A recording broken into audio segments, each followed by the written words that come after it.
Hi guys, I'm back with a message from RUMI.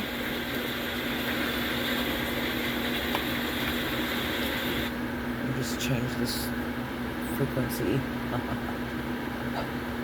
Okay.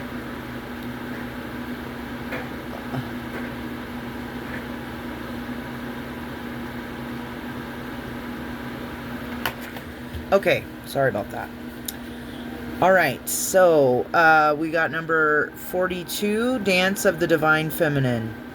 If a tree could move from one place to another, it would not suffer the pain of the saw, SAW, or the oppressive wounds.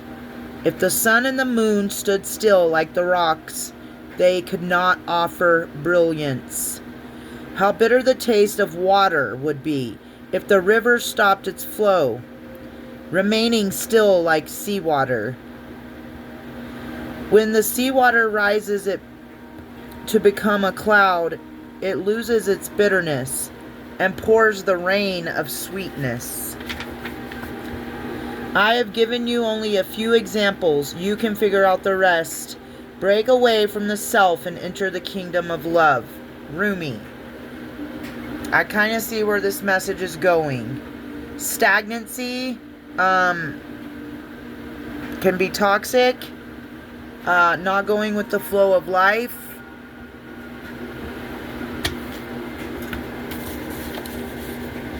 How can your feet bear to be still when the music is so lush and inviting? How can you hold yourself back from the tide of love when the horizon looms so vast and exciting? How can you not arch your back and respond with ecstasy to the lover's touch, saying in absolute submission, yes, more? You were made to move and grow, to love and flow. Even mountains change, and that's very true. People don't realize that. Because a lot of people aren't familiar with the mountains, but let a mountain girl give you a little education. So I live in the Rockies, the state with the Rocky Mountains, and there are very large peaks in this state, and then there's smaller ones. But no matter how tall, when snow comes in the winter, our peaks are covered with that snow. And then when the spring comes, it melts the snow and it washes down the mountain.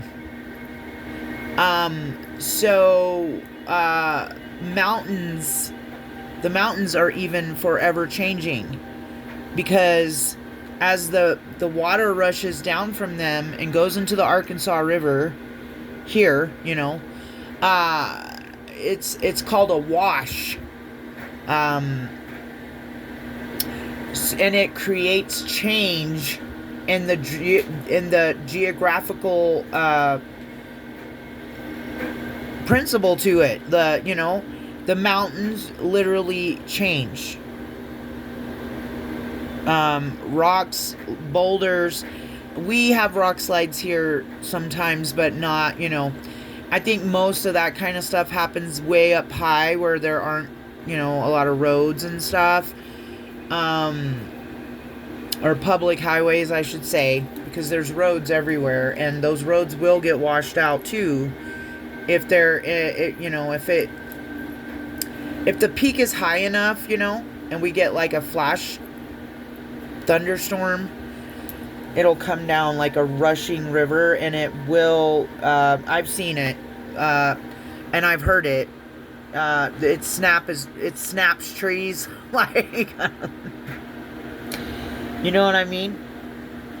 Surrender the stodgy ways of the mind and become willing to dance to the great orchestrations of love. You may feel unsettled, beloved, as though the ground beneath you is not so solid. You may touch it to see. Is it moving? Of course. It is. hurtling through the skies, spinning, tilted on its axis. It's amazing you aren't passed out on the floor in utter dizziness. Yet you stand there imagining you have a choice of not moving. What funny foolishness. Let us laugh about it together. How can you even imagine it? Only through some misplaced fear. It is such a small craziness, really. You can cast it off, that small crazy fear. Let it return to the Earth Mother to become fertilizer for the far grander and more exciting insanity of divine love instead. Give up that tiny insanity in favor of the greater craziness of love. You cannot be unmoved by it. The rhythm of life will get you shaking your hips eventually. How could you not become entranced by the gleaming dance floor, shimmering with possibility and invitation? This oracle comes to you with guidance. Your life may feel as though it is being tipped upside down. Perhaps you feel as though the great beloved in a feisty mood has grabbed your ankles, is holding you upside down and shaking you wildly until your skirt is over your head, or the pockets of your pants become freed of their contents, keys and wallet, dropping to the floor in disarray. Your hair is messy, your bottom is in the air, and your sense of orientation is nowhere to be found. Blood is rushing to your head, and goodness knows you just want to be put down, to have a moment to come to your senses. So the beloved will give you that gift, but don't imagine it will last for too long. The great beloved esteems you capable of so much more than being sure-footed and sensible. You are capable of more whirling and stumbling whilst inspired by the music of the spheres. The cosmic dance.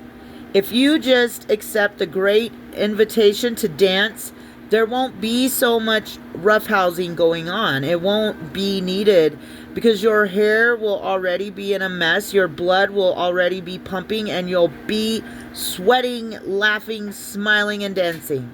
The great beloved will be alive in you, which is all that grand seducer ever wanted in the first place. Even with all the jokes and horseplay, disarrayed and disheveled by the divine beloved, you are able to break out of a too ordinary world. Amen. I can't stand this place, personally, but, I'm here. You will explore the delightful consequences of rocked boats and upset apple carts being swept away by love as you dare to dream bolder and wilder dreams for yourself and the world. There is bigger magic for you to weave this lifetime. Prosaic priorities inherited from the world are stuff and nonsense. That's interpretation. The Matrix. It's nonsense.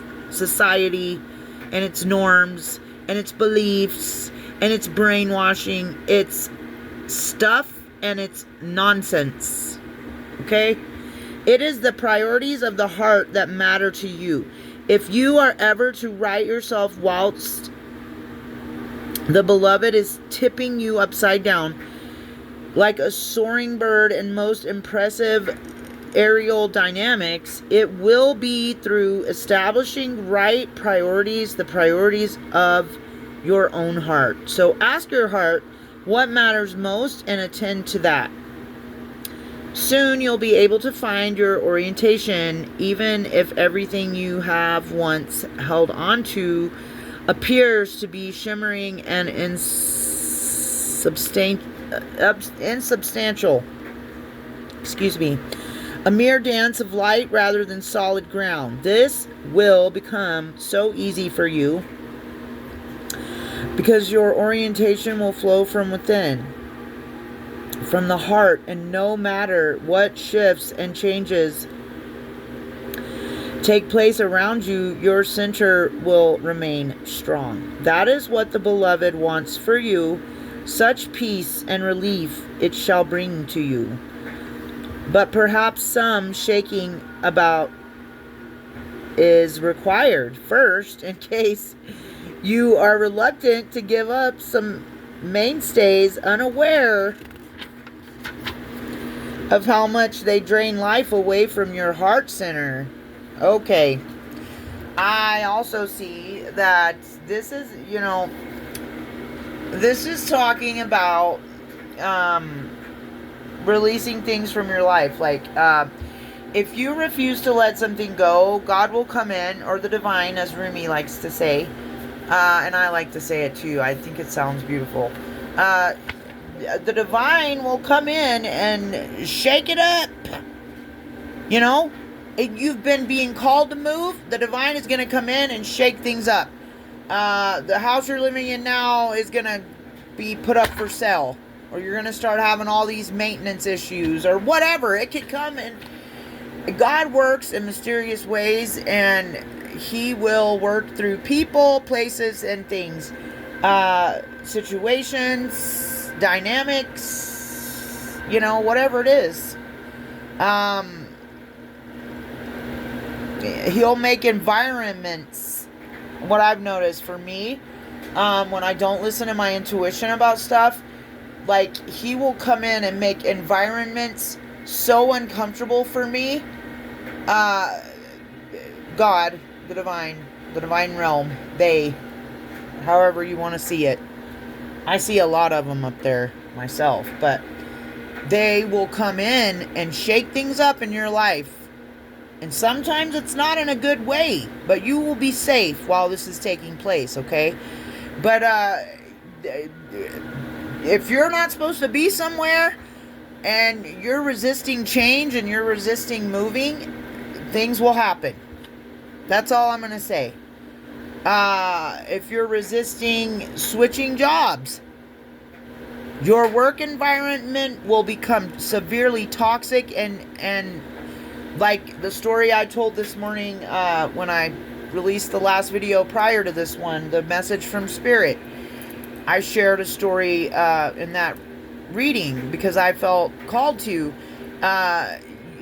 You can be in a toxic work environment and you're resisting quitting because you're in a lack mindset and you're worried about how you're going to be able to afford to pay your bills and so on and so forth. Stuff like that, But if God wants you out of somewhere, things are going to start happening and things will be shaken up. Like my last work environment, I was made aware that I was not safe there. That I was being accused of things I wasn't doing.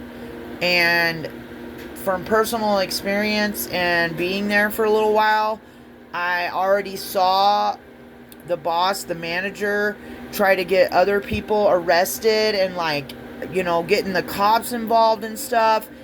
And so for me, it became, I gotta go. I gotta get out of here. But that, to me, that was God. Like, God was showing me, you must leave this place. Don't worry about your future.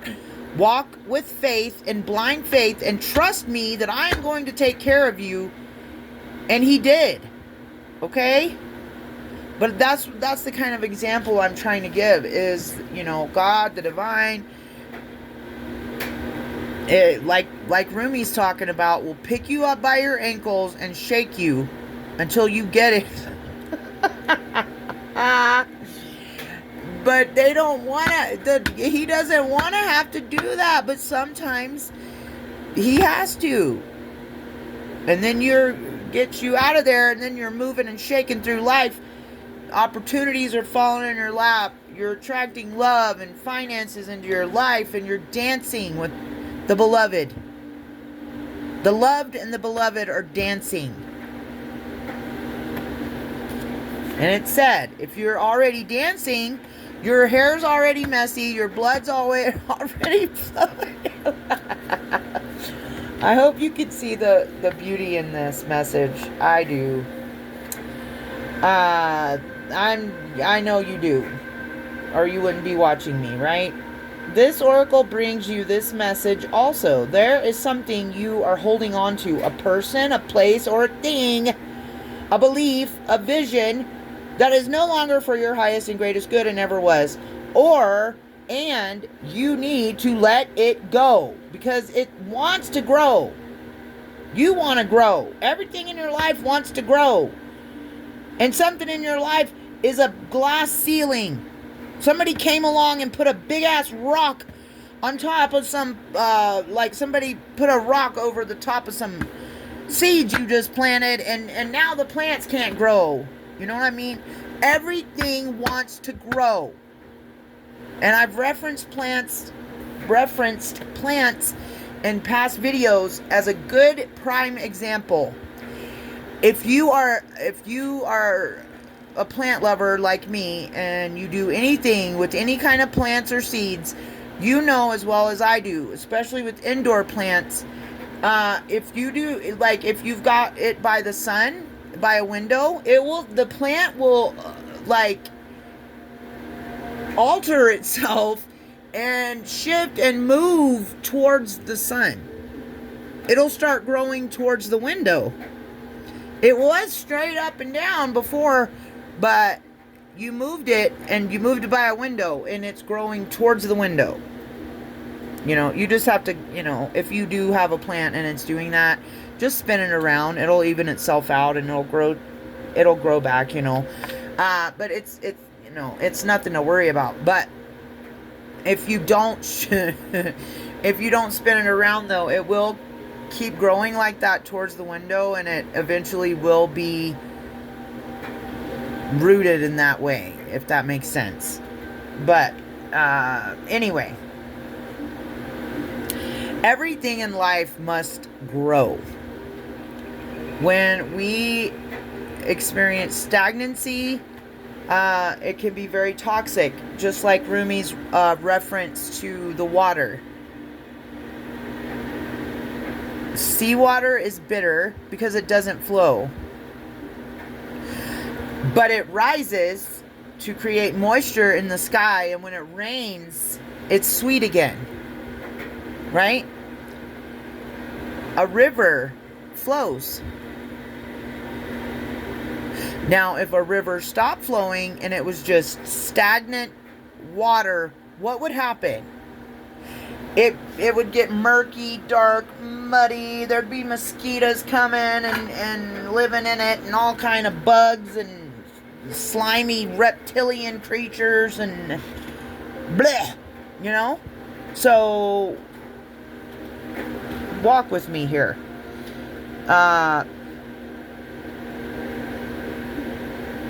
It may grow and change into something utterly different. Or it may grow into exactly what you are imagining. Don't be afraid of growth, guys. Growth is a natural form of all life. Even plant life. Animal life. Human life.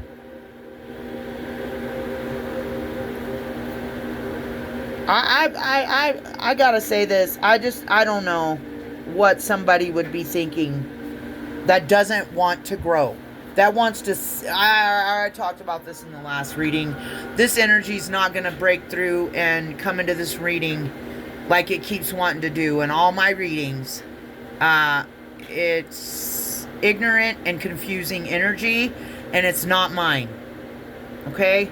I'm going to go ahead and rebuke you in the name of Jesus, whoever you are. Whatever energy you are. I think I know, but... Well, I do know. Anytime I doubt my intuition, God shows me that I shouldn't have. So, I know. I'm not going to doubt myself or even say that. I know, and I know, and I know. And that's too bad for you. But that's your reality, not mine. Okay? I choose growth. I choose the Most High. I choose ascension, leveling up, growing and learning how to lead and guide and help other people. That is what I choose. Okay? And nobody can force me to change my passions, my soul journey. You can try to, but it ain't working, in case you haven't noticed. So let that be a message to this energy that's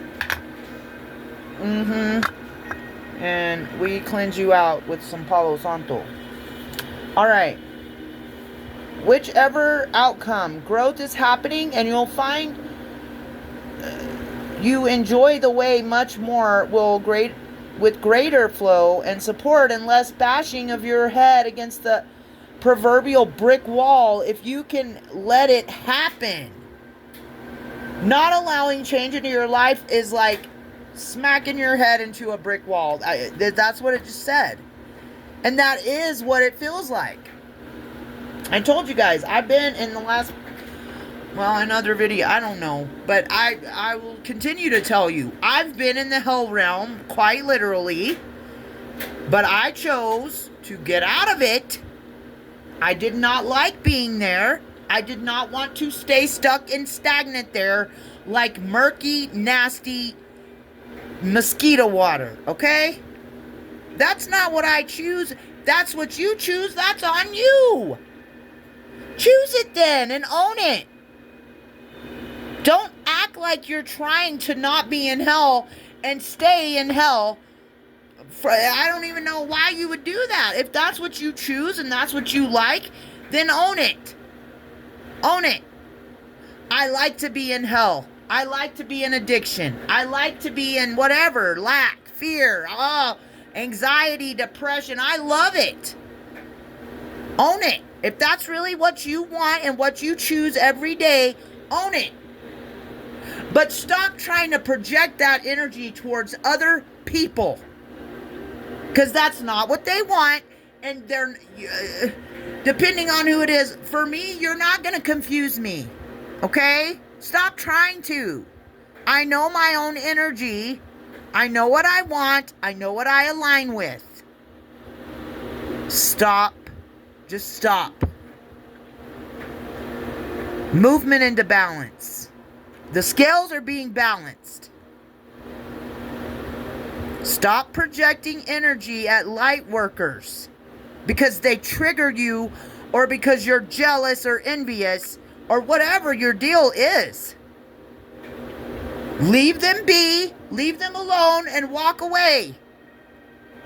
If you don't choose to walk with them or be on the path they're on, then stay where you are, but leave that person alone, okay?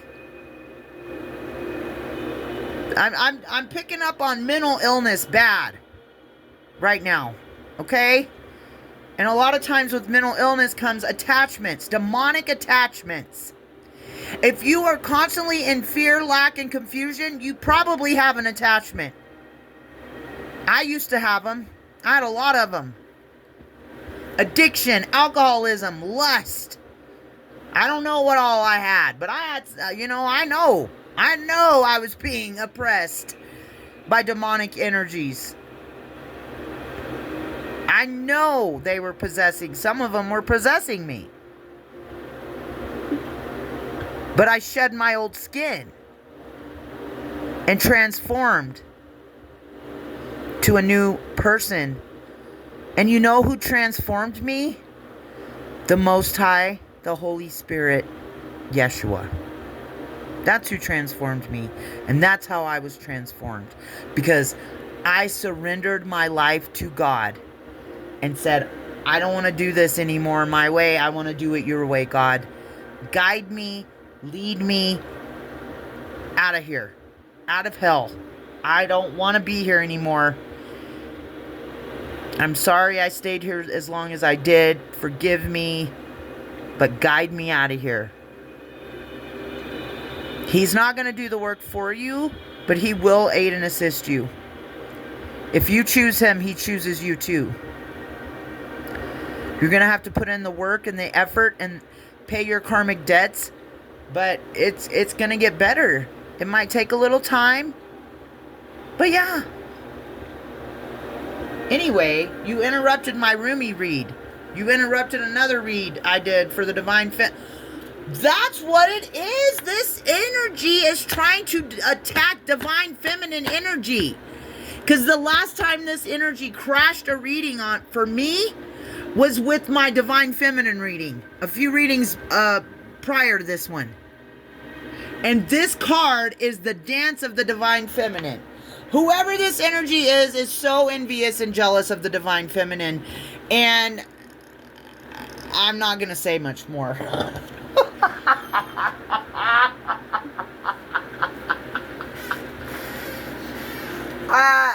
They're a toxic feminine energy, but they're not a female, if you know what I'm saying, okay? Yeah, you're busted. I see ya. Don't worry if it seems as though your world is coming. Sorry. Don't worry if it seems as though your world is coming to an end, or you are losing something you once loved. This is just the shaking about the great beloved to lead you into a deeper, sweeter dance of divine being and becoming. Put your focus into your heart and realize you are more ready than you think. Now shake those hips, stomp those feet, close your eyes, and clap your hands. There. That's better already. Sacred honoring ritual. Say the following aloud. What the caterpillar calls the end, the master calls the butterfly. Transformation energy.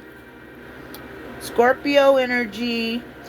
Repeat it 3 times or however many times feels necessary for you at some deeper part of your being to really believe in what you are saying.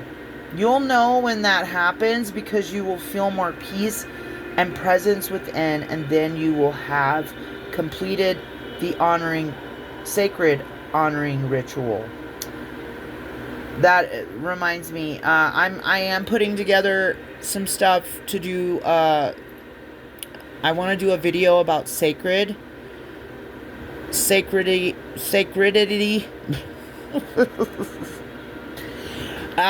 Because I don't feel like a lot of people truly understand what sacred means. Okay? And so I haven't forgotten about that. I am going to do that too. I'll do it when I feel called to, when I've got enough information collected and right, get it all figured out and laid out for myself. I don't know if I'm going to have cards in that. It might just be a video, an informative video, but we'll see. But I haven't forgotten that. But getting back to this sacred honoring ritual, that it reminds me, of some past, this has been coming up in some of the past readings leading up to this one. The cocoon, the divine, we are literally in a cocoon at this time. We were the caterpillar.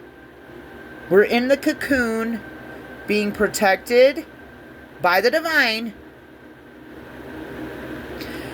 And when we come out the other side, we're going to be butterflies. We will be completely transformed. And you know what the best part about this is? These lower level entities. Can a caterpillar catch up with the butterfly? No. The butterfly is flying through the air. The caterpillar is slow and it cannot fly. So it's already starting to happen for me. These low-level energies that are being projected, sent to you, evil eye, all that, spells, intentions, whatever it is, whatever these people do in the dark with capes and hoods and are naked in the woods doing, whatever these Luciferians out here do, okay? It's sick, morbid, and twisted, but it's it's not going to be able to reach us anymore. And it's like I said, it's already happening. This is current energy I'm talking about. So just remember that. Don't let these people rent space in your head. Don't give anybody an apartment in your brain. Oh, I know they're doing spell work on me. So what? They can't affect you. You're a child of God. You're a whole butterfly, and they're on the ground caterpillaring their way. You're off. They're out of your reach. You're out of their reach. Excuse me. Okay? So that should give some of you out there some peace of mind. But it is time to be protected and be in your cocoon, though. Don't be out here, fighting and rage baiting and, having road rage in your vehicle and all that kind of stuff. And don't pour that sacred, beautiful, golden energy of yours into darkness, into something that's not giving back to you. It's simply rented a space in your head. You're allowing it to control you. Do you see what I mean? Don't feed that energy, guys. Don't feed it. Do not respond to gaslighting. Do not respond to ignorance. Do not respond to people trying to pull you in to their reality and have you go back and forth with them. That's an energy exchange. They've baited you. They've hooked you. Now they're getting your energy. Do you see what I'm saying? Be wise. Be discerning. Do not pour your cup out to people who are unwilling to give it back to you. Do not pour your cup out for martyrdom.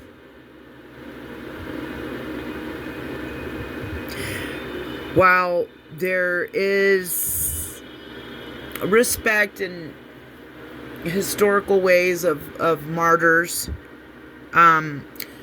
we don't want to become a martyr to a lost cause, though, right? That's my beliefs. Maybe there's some people out there that are all about being a martyr for a lost cause. And if that's your journey and your path, that's what you feel called to do, go do it. I will no longer do that, though. I've been there. You can pour your cup all into somebody else's cup, who you think wants help, who you think wants to get better, who you think values you or desires you or needs you or any of that, and they don't. I've experienced it. Some of these people don't.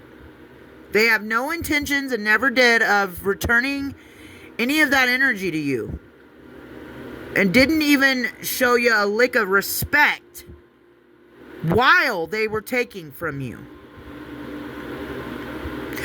I've had experience with this. And this is part of my past that I've recently forgiven and learned from, and let these people go. And like I said, don't let people make you feel guilty either if you do let them go, because that's something they'll try. You abandoned me. I put something on the community board about that. I was led to, and I typed out exactly the message I was getting from the divine. No one, if you feel abandoned by someone else, you're codependent. And you have abandonment wounds that you need to go heal. There was a time in my life where I was abandoned by everyone because of the horrible choices I was making at the time. I deserved it. And that's the thing. It's like some of the people that abandoned me are now saying that I have abandoned them because I no longer want to put up with crap. and their issues and their problems and their burdens and their whatever. Where were you when I was going through my dark night? Where were you when I had no one? Where were you when I was living in a tent up a mountain with wild animals and a narcissistic ex-boyfriend? Where were you? Okay? So, don't let people do that kind of stuff to you. Okay? I love you guys. As always, sending you much love and many blessings and peace and joy with my intentions and with my energy. And I hope you accept it, and I hope you go with the flow and don't be stagnant. Okay? That's the message, guys. Love you.